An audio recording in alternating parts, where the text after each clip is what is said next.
The wind was dry and hot as Thomas walked slowly across his quiet land because the harvest was near and the sun was still high and strong and sweat ran down his back as he looked at the edges of his field and thought of the work left to do and how much he missed the days when his family helped him with laughter and songs and warm meals at night. He moved past the tall wheat and paused for a moment. When he heard something strange, like a soft rustling in the tall grass near the shed, and he stopped breathing for a second and turned his head and listened again, and it came once more, and this time, he knew it was not the wind or a bird or a small animal, but something else. Something alive and something hiding. He took slow, careful steps toward the shed, and his boots pressed gently on the dirt, and his hand went to the handle of the old rusted tool hanging by his side. And when he reached the shed, he saw movement in the shadows, and his eyes narrowed as he stepped into the fading light and saw her for the first time. She was thin and shaking, and her arms wrapped around something, and her clothes were nothing more than torn cloth that barely hung on her shoulders, and her face was tired and scared, but strong, and behind her were three small figures huddled close and silent, and their eyes wide with hunger and fear. She stood between him and the children, and raised her hands, not in defense, but in peace, and her lips moved, and her voice came out soft and dry like leaves in the wind, and she said, "Only this, I'll work your fields, human, just feed my hungry children." Thomas stood frozen as the wind passed between them, and the sky seemed to grow quieter, and his mind told him to leave, or to report her, or to do what? The rule said because aliens were not allowed on this land, and sheltering them meant punishment and trouble. But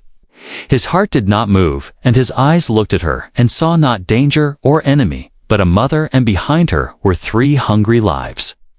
And in that moment he remembered the stories his grandmother told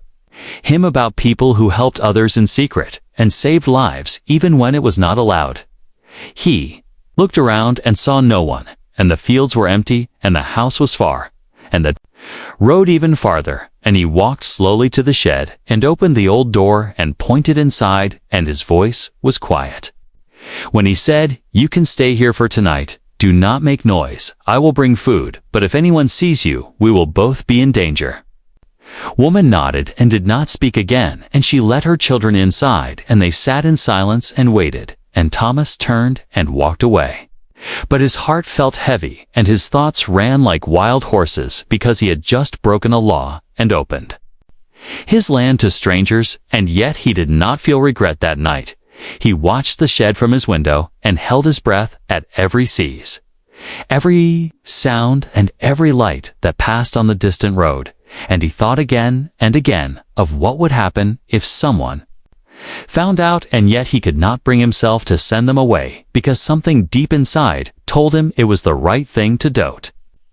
Dawn, he brought bread and water and old fruit and left them near the door and stepped back and waited, and the door opened slowly, and the children looked at him, and their eyes were wide, and they took the food and did not speak, and the mother only nodded, and then she stepped outside and walked to him and said, "I will not eat if I cannot work." He looked at her hands, and they were rough, and her feet were bare, and her shoulders were braced, small, but her voice was steady, and he pointed to the fields and said, "Then come and work," and she followed him without a word, and began to pull weeds and lift baskets and carry water, and she did not stop or complain or ask questions. Watched her all day, and saw how she worked like the earth itself, like someone who knew pain and hunger and loss, and still chose to stand and keep going, and he did not ask about her past or her planet or her reason for coming here because he could see that her eyes held enough stories for a lifetime. The children stayed in the shed and did not cry or run or play because they knew the danger, and they knew the silence was safety, and their mother worked until the sky turned orange, and the wind became cool, and the birds flew low, and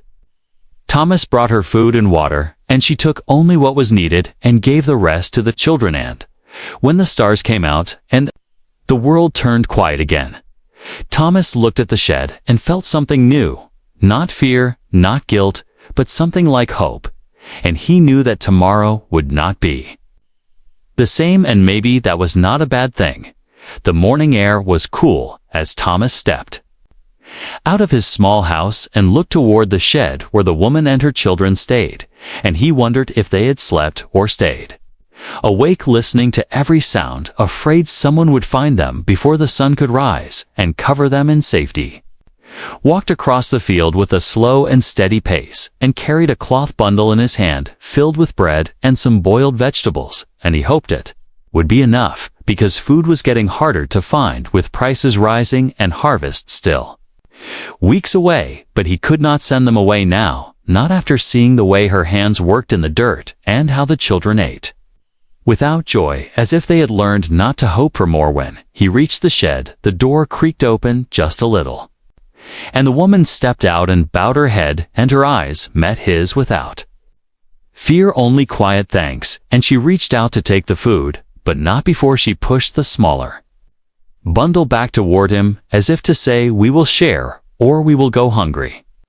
together." And Thomas felt a strange warmth in his chest, something he had not felt since his mother passed away in that same field many seasons ago. She did not speak much, and neither did he, as they moved to the rows of corn and carrots, and she began to work without waiting for instruction, and her movements were fast but careful, like someone who had learned to make every action count and every second matter. And Thomas watched her with quiet respect as the sun climbed higher and the sweat on their skin turned to salt. Back near the house, the children peeked from the shed, and one of them, the smallest, held a thin stick and traced lines in the dirt, and oh ma! Thomas wondered what they used to be before hunger turned them into shadows of what they were, and he thought of giving them something to play with, but stopped himself because the risk was already too high, and he did not know how long he could keep them hidden. Later that day, a man from the village came by with a sack of tools and asked about helping with repairs to the water pump, and Thomas felt his chest tightened because he had forgotten about the request. And now someone might see the extra footprints near the shed, or hear a small cough from inside. He walked with the man away from the shed and toward the pump, and tried to talk louder than usual, and pointed at broken pipes and rusty valves, and laughed harder than needed, hoping it would draw attention away from the strange marks in the dirt and the small handprint left on the wall near the shed corner. The man stayed for almost 2 hours and asked about the fields and the harvest, and even joked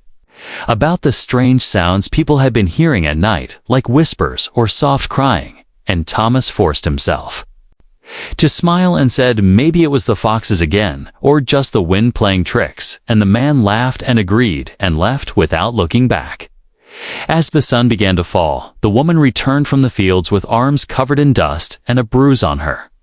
shoulder where a heavy basket had pressed too long, and she said nothing but nodded when Thomas handed her another cloth of food and water, and this time he added a slice of old cheese and a single apple, and she stared at it like it was gold. She turned and walked to the shed and paused before entering, and looked at the sky and whispered something he did not understand, and Thomas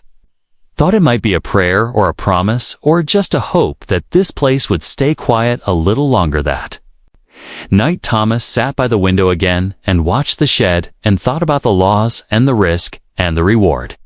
and what made something right or wrong, and he remembered his father saying, sometimes the law protects the powerful and forgets the weak, and maybe this was one of those times. He stood and walked to the back of the house and pulled a small wooden box from the old cabinet and opened it, and inside were papers and keys and photos and a small dusty radio, and he stared at it for a long time and then closed the lid and placed it back, as if sealing away the part of him that feared the world more than he believed in. Kindness morning came again, and with it came birds and wind and the quiet sound of someone already working in the field, and Thomas smiled without meaning to, because he knew she had started before him, and that meant something more than just survival. It meant she had not given up, and maybe neither should he. The morning light came through the clouds in long yellow beams, and the ground was wet from the night rain, and Thomas stood on the porch. sipping warm tea from a tin cup as he watched her moving between the rows with slow grace and careful steps, as if she were born in the field, and her hands seemed to know what each plant needed, and her back bent low without complaint, and her eyes never left the earth. He had started to notice small things, like how she always gave the best pieces of food to the children, or how she hummed a soft tune that no human would ever recognize, but it made the air feel softer and the silence less heavy. And once he saw one of the children smile while drawing circles in the dirt, and he realized they were beginning to feel safe again. If only a little Thomas walked back into the house and tried to forget the sound of rumors he had heard the day before when he visited the village store, where old men sat outside on wooden benches and chewed dried seeds while speaking in low voices about lights near the hills and strange shapes moving through the woods and a missing dog and someone's broken fence, and they all looked at each other like they were holding back something they did not want to say out loud. He kept his face calm and his voice steady as he bought rice and oil and a new sack of flour, and he laughed when one man joked about aliens living in barns and said maybe they like farm work better than space travel, and everyone laughed with him, but their eyes stayed sharp and curious, and Thomas knew they were watching more than they spoke. When he returned to the farm, he checked the shed first and found the children asleep, with their heads resting against each other, and their small fingers tangled like vines, and their breathing slow and peaceful, and he felt something in his chest that was both pain and warmth, and he wished he could protect that moment forever. The woman was still working under the sun, and when she saw him, she stood straight and wiped her hands on her old cloth and waited for him to speak, and he said, "We may need to be more careful." And she nodded, as if she already knew, and said, "We will stay hidden during the day and work only when no one can see, and the children will not step outside until it is safe again." And he said, "Good," and turned away. But her words stayed in his mind like a whisper inside stone. That evening, he saw a figure walking along the edge of his land, and it was a neighbor named Grant, who lived 2 farms over and liked to hunt rabbits near the trees, and Thomas waved and walked out to meet him, and they spoke about fences and pests and prices and nothing important until Grant said he had seen footprints near the waterline, and they were too small to be his and too many to be from dear. Thomas laughed and said maybe kids from the village came out to explore, or someone left their dog loose again, and Grant nodded, but kept looking toward the shed, and Thomas changed the subject quickly and offered him a jar of pickles and a piece of dried meat, and Grant smiled and said thank you, and walked away with slow steps and eyes that never stopped searching. That night, Thomas did not sleep much, because every noise sounded louder and every shadow looked longer, and he kept checking the window and listening for voices or boots or engines, and he knew the village would not stay quiet forever, because fear has a way of growing even when no one feeds. 18 The early hours before dawn, the woman knocked on his door, and her face was pale and her voice low, and she said, "Someone threw a stone at the shed while we were sleeping, and I heard voices laughing." And Thomas stepped outside and found the stone with a piece of red cloth tied around it, and his hands clenched as he threw it deep into the fields. He told her to take the children into the old storm cellar during the day and keep them quiet, and he would bring them food at night, and they would only move under the stars. And she agreed and placed her hand on his arm for a second before stepping away, and he stood there long after she had gone, watching the trees as if they would speak. The next morning the fields looked the same, and the sun still rose and the sky still stretched wide and blue, but something in the air had changed, and Thomas felt it in his bones like a storm waiting behind a hill, and he knew the village was no longer just whispering, because whispers have a way of turning into questions and questions into danger. The sky turned dark as clouds gathered above the hills, and the air became heavy with the smell of rain and dust, and Thomas stood near the old barn with a piece of rope in one hand and thoughts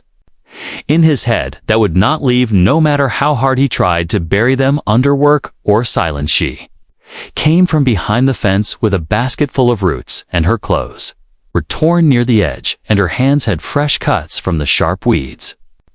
And her eyes looked tired, but her steps were steady, and her back straight like someone who had learned to stand tall, even when the world pushed down with all its weight. He watched her set the basket near the wall and brush dirt from her arms, and then she turned to him and asked if he had any thread or needle, because the children's cloth was ripping and they needed warmth. When night came, and he nodded and said he would find something, but his voice was slow and his mind still stuck in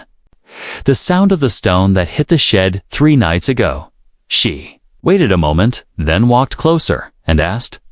if he was afraid, and he looked at her with surprise and asked, afraid of what? And she said, afraid of me, or of them, or of what your people will do when they find out. And he said, I am not afraid of you, but I am afraid of losing what little good is left in this place. Wind picked up, and her hair moved like soft black ribbons, and she looked toward the trees and said, I used to be someone important before the war came, and before the sky broke and the ground burned and my hands were clean, and I had people who listened when I spoke, and they called me healer, and I wore white robes and carried tools not made for digging or lifting. Thomas stood still as she spoke, and her voice was like a song with no music, only memory. And she said, when the soldiers came, I ran with my sister and her children, and we found caves, and we ate bark and insects, and we prayed to stars that had no names, and one by one the children disappeared, and one by one the caves became tombs. She paused and looked at the dirt between her feet and said, I buried my sister with a rock because I had no shovel, and I carried her last child across 3 deserts and 2 broken cities until we found the gate and slipped through, and they called us invaders and locked us in camps and branded our arms and took our names. Wanted to speak, but he found no words, and she said, I broke the wall and escaped with 3 children who are not mine, but now they are, and they cry in the night for mothers they will never see again. And I sing to them with a voice that lies, because I tell them tomorrow will be better, and I do not know if it will rain. Began to fall in slow, soft drops, and Thomas took off his coat and placed it over her shoulders, and she held it without speaking, and her hands trembled just enough for him to see, but not enough for her to admit. And he said, I have a room in the barn that no one uses, and maybe it is better than the shed. And she nodded and said, thank you, but keep the door locked, and do not let them see that night he cleaned the old room and placed blankets and candles, and left a drawing the smallest child had made, because it showed a sun and 3 smiling stars and a house with smoke and flowers, and it made him feel something he could not name, but knew he wanted to protect. When he brought them to the barn, the children clung to her legs and looked at him with wide eyes, and one of them reached for his hand, and he let him hold it for a moment, and the grip was small and warm and full of trust, and he felt it sink deep into the part of him that still believed in goodness. She tucked them into the corner and sang a song in a language he did not know, and he stood at the door and listened until the last note faded, and then she walked to him and said, you should know I am being hunted, and they have machines that track heat and sound and scent, and if they come, you must not try to fight, because they will burn everything. He nodded and said, if they come, I will not run. And she looked at him and said, why? And he said, because running is for those with nothing to protect, and now I have something. The morning was quiet as birds circled above the field, and clouds passed slowly over the hills, and Thomas opened the barn door with a wooden tray in his hands, and inside it were warm bread and boiled eggs and sweet tea made from the last of the mint leaves he had dried weeks ago. He stepped carefully into the room where the woman and the children rested,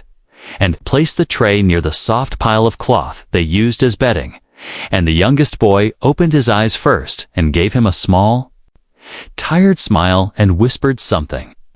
Thomas could not understand, but it sounded like thanks. The woman sat up with slow movements and nodded at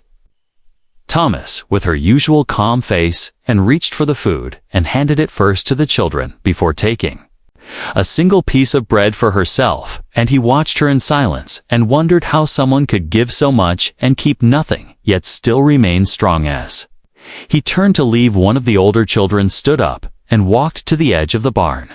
and stared through a crack in the wall and raised his hand toward the light, and something strange happened that made Thomas stop and look again, because the beam of sunlight bent slightly and moved with the child's fingers as if pulled by invisible strings. Thomas froze and watched without blinking, and the boy seemed unaware as he traced the light with his hand, and it danced with him and shimmered like water, and then faded back into the normal line of sun, and the boy turned and walked back to his place and sat down and said nothing. Later that day, Thomas stood outside with the woman and asked about what he saw, and she did not deny it and instead looked toward the sky and said, "Some of our children are born with gifts, and they do not understand them, but they are real, and they come when the body is weak, but the spirit remains open and clean." She said the gifts are rare and feared, and that is why the soldiers burn the places where the gifted are born and take those who survive and use them for things that no child should ever know. And she said, "That is why we ran, and that is why we hide, because if they find him, they will not stop until he is gone." Thomas felt something sharp in his chest and asked how many of the children with her were like him, and she said, "I do not know, but I fear the smallest may also show signs soon." And her voice cracked for the first time, and her hands shook just a little, and he knew that fear had become her closest companion. That evening Thomas worked longer in the field and returned with a box of wires and tools from the shed, and spent hours inside the barn building small walls and layers of cloth to keep heat and sound from leaking out, and he used every trick he had learned from old radio days and made sure no signal would escape.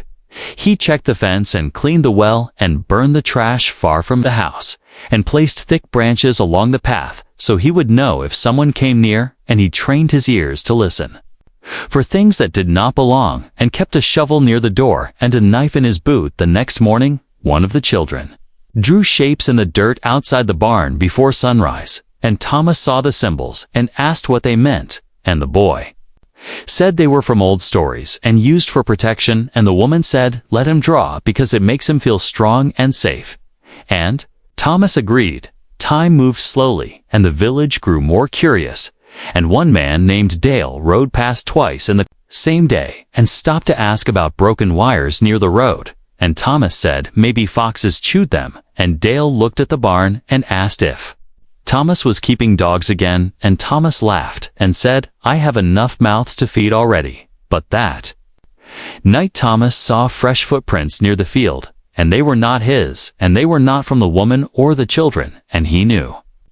someone had come too close, and he locked every door and told the woman to stay quiet, and she gathered the children and sat in the darkest corner and did not speak for hours. Thomas stood at the window with a hammer in one hand and watched the shadows move with the wind, and he knew it was only a matter of time before someone saw what was not meant to be seen. And he wondered if there was a way to stop the future from breaking what little piece they had found. The sky turned orange as the sun dipped low behind the hills, and the wind moved fast across the dry grass, and Thomas stood near the old gate with his hands covered in dust and his eyes scanning the horizon for shapes that did not belong and sounds that should not be heard. He had spent the day patching the barn roof and checking the traps he had set along the edge of the field, and every broken twig made his heart beat faster, and every bird that flew too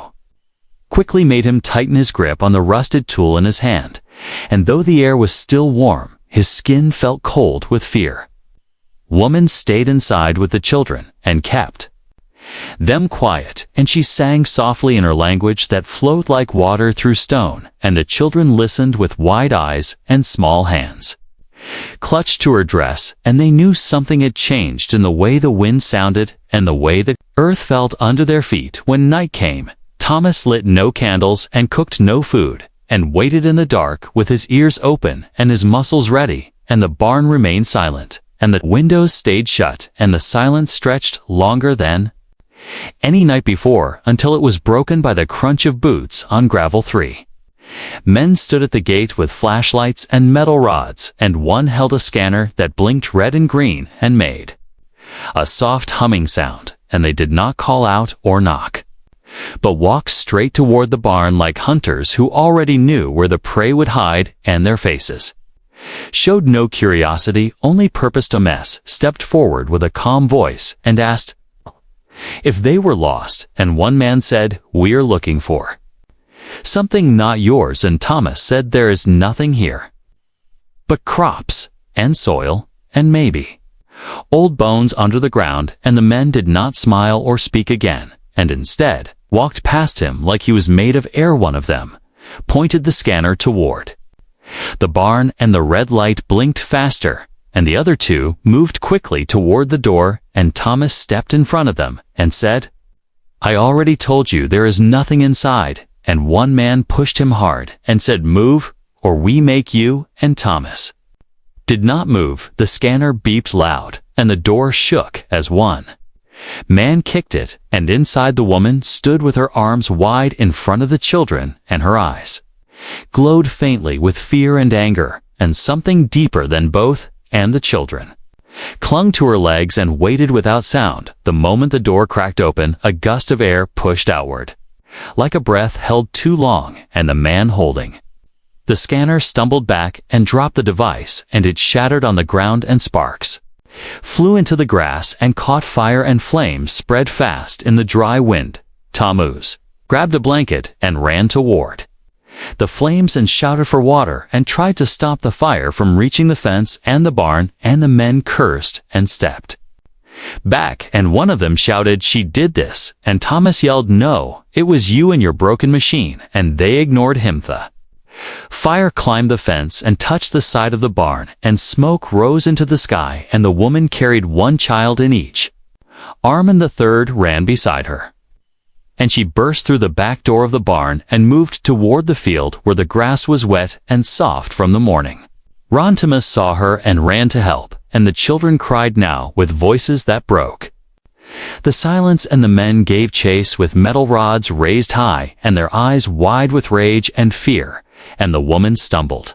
and fell, but the boy with the gift raised his hand, and the earth shifted under their feet. The men fell backward as the ground cracked, and the rods flew from their hands, and the fire curved away from the barn like it had changed its mind, and the smoke stopped rising, and the air turned still as if something had spoken without words and told the world to wait. Woman stood again with the children behind her, and Thomas stood beside them with dirt on his face and blood on his lip, and he looked at the men who now crawled away, and one of them shouted, "She is dangerous," and Thomas shouted back, "No, she is a mother, and you are the danger." The men fled into the night and did not look back, and Thomas turned to the woman and asked if she was hurt, and she said no, but the children must leave now because others will come, and they will not stop. And Thomas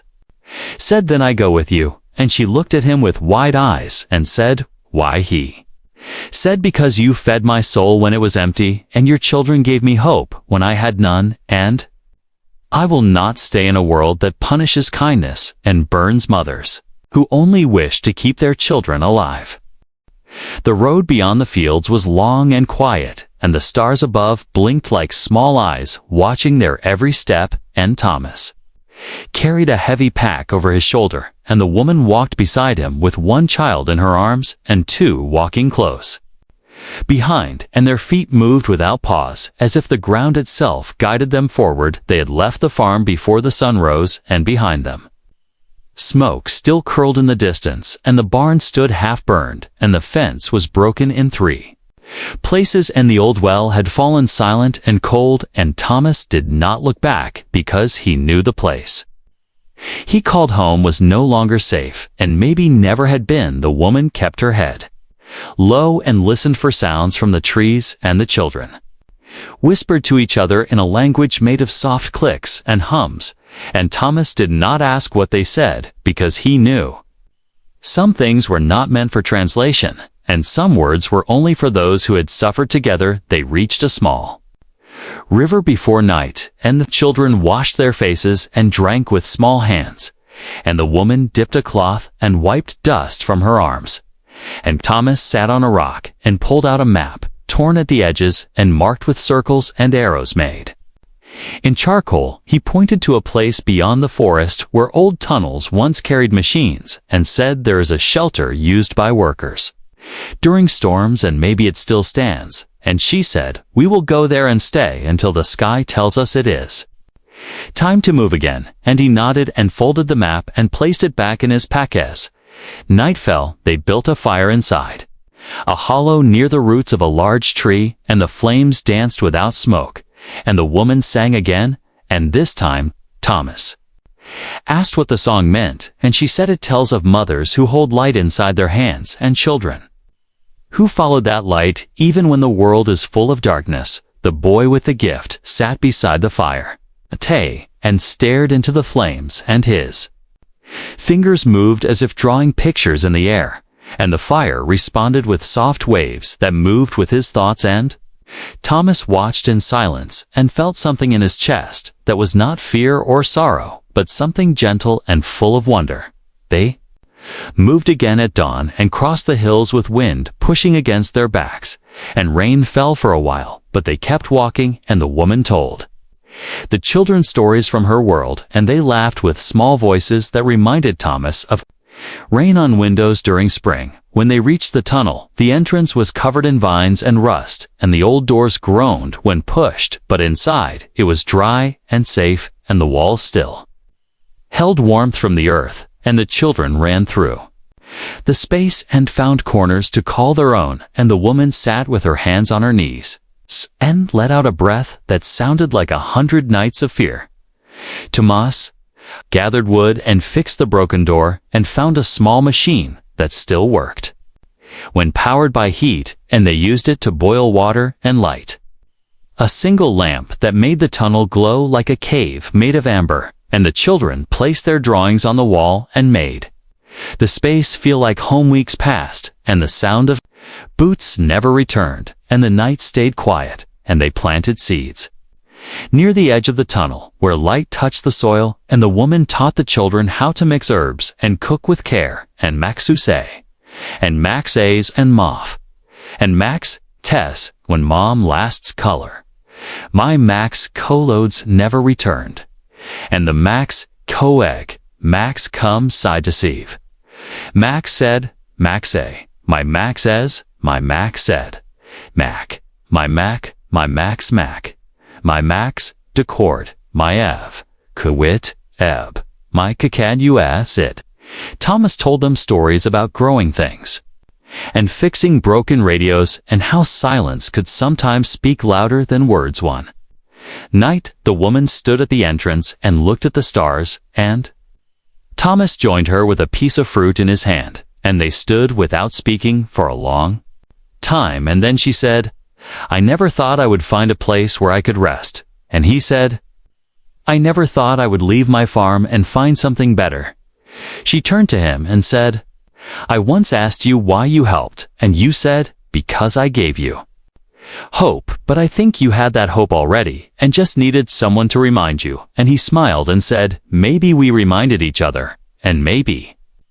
this place is not the end, but the beginning." The children came running and pulled them back inside, and they all sat near the fire and shared the last pieces of bread and listened to the rain as it fell gently outside, and the tunnel felt warm and alive and filled with something they had not known for a long time. They had no flag or border or name for their group, but they had each other, and they had courage, and they had love, built not from blood, but from shared hunger and fear and kindness, and that was enough to call it family.